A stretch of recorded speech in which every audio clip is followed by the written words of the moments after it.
Hi, and welcome to Chi TV. I'm your host, Dr. George Xavier Love, Director of the Blue Dragon Qigong Academy. With me is Charlene. What's your last name, Charlene? Farrington. Charlene Farrington, who is the director of the Spady Museum right here in Del Rey. And this museum is dedicated to the memory of Solomon David Spady, who was one of the founders of this community and a doctor and a surgeon. And they call him the Professor.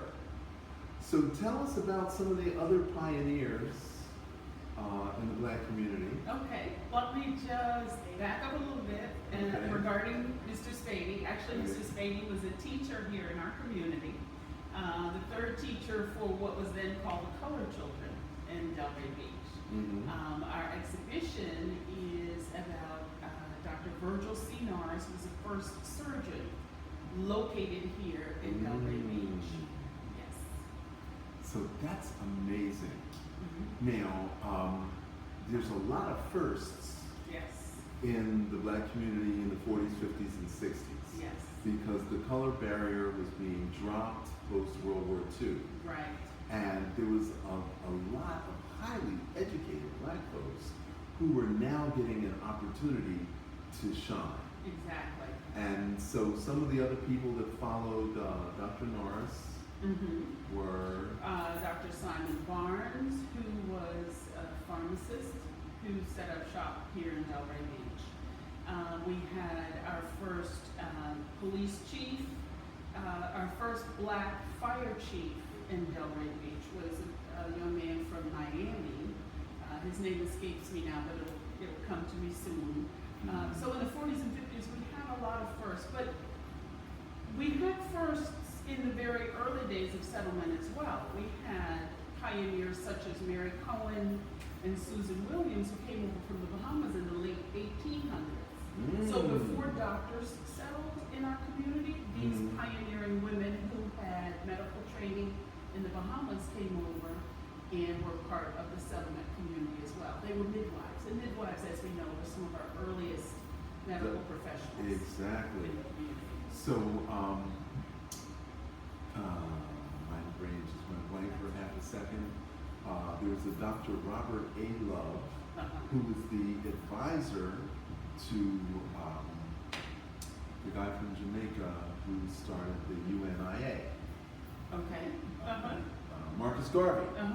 So Robert A. Love was a relative of mine from the Bahamas who moved to Jamaica and started a medical practice and became a mentor to Marcus Garvey. There you go. So it very comes, interesting bit of it history. really comes full circle because my family originated in the Bahamas. They were part of the Black Seminoles that escaped Florida or were forced out of Florida. Forced out of Florida and then came back after the Civil War. After the Civil War. When it was safe to come and settle and find a better way of life for yourself. In fact, my family came over during that period of time as well.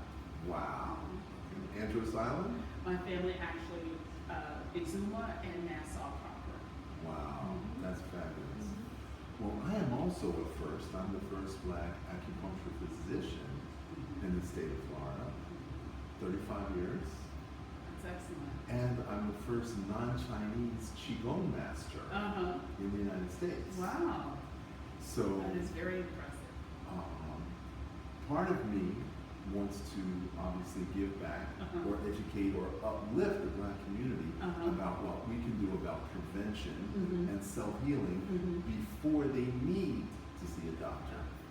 Because typically in our culture, we wait until your leg is falling off before we call a doctor. And you know, a lot of that is due to distrust. Absolutely. So much has been done to people of color in the United States by the medical profession against their will that there's a lot of distrust in our communities. Exactly. But yes, if I agree with you, we can find a way to get people to take care of themselves before problems occur. We don't want to say this, but then they need a medical professional less if they start taking care of themselves. Absolutely, and I think that's a big fear of the medical industry. Absolutely. If we start taking care of ourselves. Absolutely. Okay. So Chinese medicine is based on the circulation of qi, Chi is the electromagnetic energy that flows through your body like blood flows through the veins. Okay. So chi is actually your breath. It's blood oxygen. So if you have a heart attack, they take paddles and they jumpstart your heart. And that proves that electricity runs through the body. Now, in our culture, when a baby is born, there's a big celebration. And when there's a funeral, there's also a big celebration. So there's something called family chi. So when somebody dies, the family chi shrinks. And when somebody new is born, the family chi expands. Okay? And each family is unique because they have their own energetic frequency. So we have our family chi expanding and shrinking. And when one of us is hurt, and we may not know that person personally, but we know somebody in their family, we feel their pain. Okay? So I'm taking African concepts and applying them to Chinese medicine. So there's something called ancestral energy. So there's 5 sources of chi. One comes from the sun, one comes from the earth. There's cosmic that goes into the lungs. There's food and water into the stomach. But the most important source of chi is your ancestral chi. And that's the energy that your mother and father had at the moment of your conception. Okay. Wow. Yeah, that is So interesting. let's say you're the firstborn daughter of a tennis champion mother and an Olympic swimming father. That would be awesome. You could eat garbage, sleep in the woods, and you're always going to look like $1 million. But let's say this other guy is the 5th-born son of an alcoholic mother and a drug addict father. He could live in the gym, eat sprout sandwiches day and night, and he's always going to look like Death One Joker. So once we understand the genetic inheritances and the gift that we've been given, then we can enhance that so that we can live longer. Now, in the black community, the average lifespan of a black man is 65.9. That means we're not even making it to 66. But a black woman is 73. So black women naturally live longer than black men. Now, is that because of stress or less stress? Or is it making peace in their hearts? I see. Okay? So 99% of my clients are women. I cannot get men to come and see me because they don't value themselves, which means they don't value their health. And in particular, they don't see their value to their family and community. So I'm out to change that with Chi TV. That's fantastic. Okay? So one of the things that we talk about is food. Now, a few years ago, I went to the conference at the Minority Health, Office of Minority Health in Washington, D.C. And prior to going there, I had just checked out the Surgeon General's report on health. And they were suggesting that Americans, you can read in, eat 5 fruits and vegetables a day. But the Office of Minority Health was suggesting 9 fruits and vegetables a day. So I cornered the Assistant Surgeon General, who's a black man, and I asked him point blank, how come the Surgeon General saying 5, but we're being told 9? And he says, well, black people don't take care of themselves. And black people don't carry enough insurance, health insurance. So therefore, the government isn't left with the financial burden. We want you to eat more fruits and vegetables. And I was like, wow, I was stunned. And then he asked me, he said, where are you from? I said, Florida. He said, hold on a minute. Florida, worst in the nation for eating fruits and vegetables. And I was like, wait a second. We all have backyards here. Exactly. Poor people have a they can grow oranges, pineapples, grapefruits, and mangoes, ackee fruit. There's fruit everywhere here. Everywhere. And I couldn't figure it out. So I met a woman, she was retired military. She owned a house here in Delray. And I said to her, why don't you go to the nursery, buy some fruit trees, put them in your backyard. She says, my grandfather was a farmer. Mhm. It killed me. I am not farming anything. Even though I'm retired, it's a sense of pride for me to be able to go to that grocery store and buy it instead of me having to grow it. Yeah. And I was like, wow, That's sad. that's very sad. Yeah. That's Very sad. sad. So one of the things I do is I teach people how to breathe, because that is our basis of chi. Mhm. Now, do you know where your solar plexus is? Yes. Point to it. This is a quiz. This is a pop quiz. There you go. And the solar plexus pushes up against the bottom of the lungs Yes. to squeeze the air out. Uh-huh. Now take your right hand and put it here. That is the actual size and location of your stomach. Okay. Now your spleen is over here. Uh-huh. Your pancreas is behind the stomach, Uh-huh. and the liver is over here. Mhm. So when the solar plexus pushes up, it gets the pancreas and the stomach, and the liver and the spleen. Okay. So it literally massages all of your organs. Mhm. Now, it took me 30 seconds to explain that to you. Mhm. Why isn't that knowledge common knowledge? That's true. So if breathing out massages your organs, Right. and now when you breathe in, the solar plexus drops down, Mhm. pushing on the small and large intestines. Mhm. And the lungs expand, pushing in on the heart. Okay. And how do you think your heart feels? Mhm. And when the lungs expand, they push down on the kidneys. Uh-huh. How do you think your kidneys feel? Mhm. And what's on top of the kidney is the adrenal gland, which controls the nervous system. Okay. So the very act of breathing in and breathing out massages all of your internal organs. That should be taught in the schools. Absolutely. 10 years old, 12 years old, 13 years old.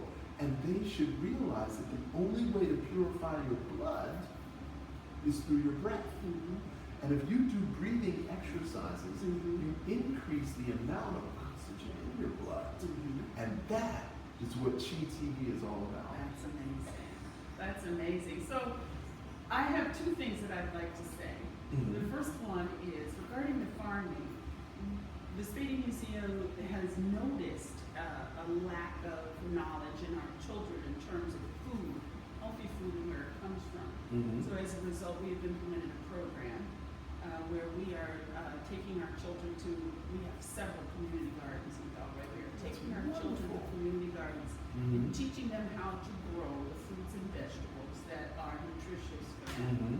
And so we're pleased that we have been able to bring that project to our community. We need to, like you said, we need to educate our children on this basic knowledge that helps them to take ownership of and take care of themselves. Mhm. Because we noticed in our children that they are not doing that. That is one of the least important aspects of their lives. Mhm.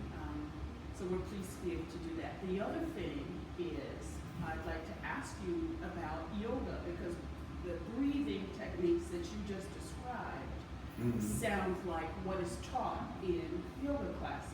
Mhm. So can you talk to me a little bit about Surely. yoga and the importance of Okay, it? so that's called pranayama. Okay. So prana is just like chi. Mhm. So the Hindu system and the Chinese system are very, very similar. Okay. They're like 90% identical. Uh-huh. What they call yoga, we call qigong. Okay. And as a qigong master Mhm. of the Blue Dragon system, Mhm. I teach moving yoga Okay. and standing. So you don't need to lay down on the floor. You Mhm. don't need to invest in a yoga mat. Mhm. All you need is a beautiful floor like this, Mhm. barefoot, Mhm. and some loose clothing that Okay. you're Mhm. actually wearing. Mhm. Okay. Okay? Mhm. So one of the movements, this is for digestion, Mhm. and this is done very slowly. And your eyes are focused on the center of the palm of the hand, Mhm. and as you drop the hand, you're benefiting the stomach meridian, and as you pull this up, you're benefiting the spleen meridian. Mhm. So this exercise is called down stomach, up spleen. Mhm. And we do this 12 times. Mhm. Because as we turn, we're literally massaging the stomach. Mhm. Now, I teach people how to fast. Mhm. And when you're fasting, your stomach flushes every 30 minutes. Okay. Just like, Mm-hmm. but we don't know that because we don't know how our bodies work. Exactly. And that's my job, is to bring this to our community Mm-hmm. so we can learn how our digestion works. Okay. You're providing the food, Mm-hmm. I'm going to teach them about digestion. Mm-hmm. Okay? Now, the second part of this exercise is up spleen, down stomach. Mm-hmm. Now, between the fourth and fifth rib, Mhm. there's an electrical reset button. Mm-hmm. It's a major point in acupuncture. Okay. Now, when you were a kid and somebody tried to tickle you, Mm-hmm. you would Mhm. unconsciously, instinctively tighten. Mm-hmm. But this is a tickle point, but it's like the reset button Mm-hmm. on your house, on your Okay. electrical. Okay. So we go up spleen, down stomach. And this literally lifts the stomach and opens up spaces Mhm. because we have a tendency to eat more than we actually need. Right. Our stomachs are like a balloon. It can blow up to 8 times its normal size. Mhm. So I want you to make a fist for me. Mhm. That's the size of your stomach when Mhm. you're full of food. Okay. So if I had a plate, Mhm. would you have 1, 2, 3, Three. 4? How many amounts, Portions. portions Uh-huh. would you have on your plate? Right. Now, when I was a kid, I wanted to eat as much as my father did. Uh-huh. So when I was 12, if he had 3 pieces of chicken, I wanted 3 pieces of chicken. Right. If he had a big thing of rice, I wanted a big thing of rice. Mhm. Not realizing that my stomach was way smaller than my father's. Right. And even though my father was a professor Mhm. of biology and chemistry, Mhm. he didn't recognize the fact that I was overeating as a kid. Right. So I was a short, fat kid. Mhm. And it wasn't until I was in college Mhm. that I figured out I was overeating. Mhm. And then I needed to shrink my meals. Mhm. And all my allergies went away. Mhm. I had a dairy, Mhm. milk, cheese, bread allergy. Right. And when I went away to college, I stopped eating that way. Mhm. All my allergies disappeared. Mhm. So through my own experience, that's what put me on this path Uh-huh. of healing others while I heal myself. Yes. That's excellent. That sounds like knowledge is power. Knowledge is health. Yes. Okay. So, did I hear you offer me to come here and do Qigong? I think you did. I definitely would like to invite you Thank you. to come and to Okay. help us share this kind of knowledge and information with our community. This is something that we as an organization, Mhm.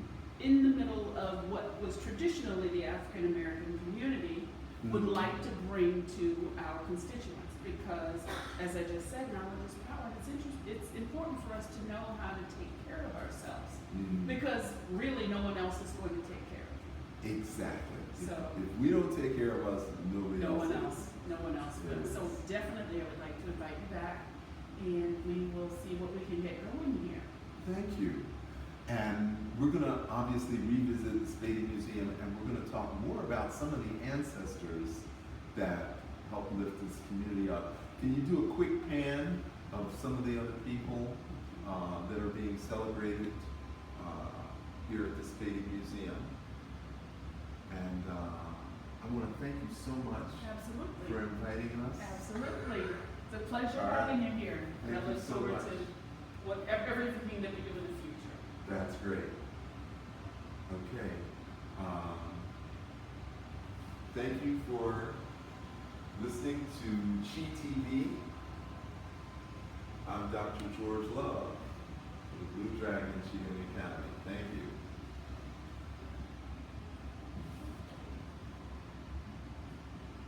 Until next week.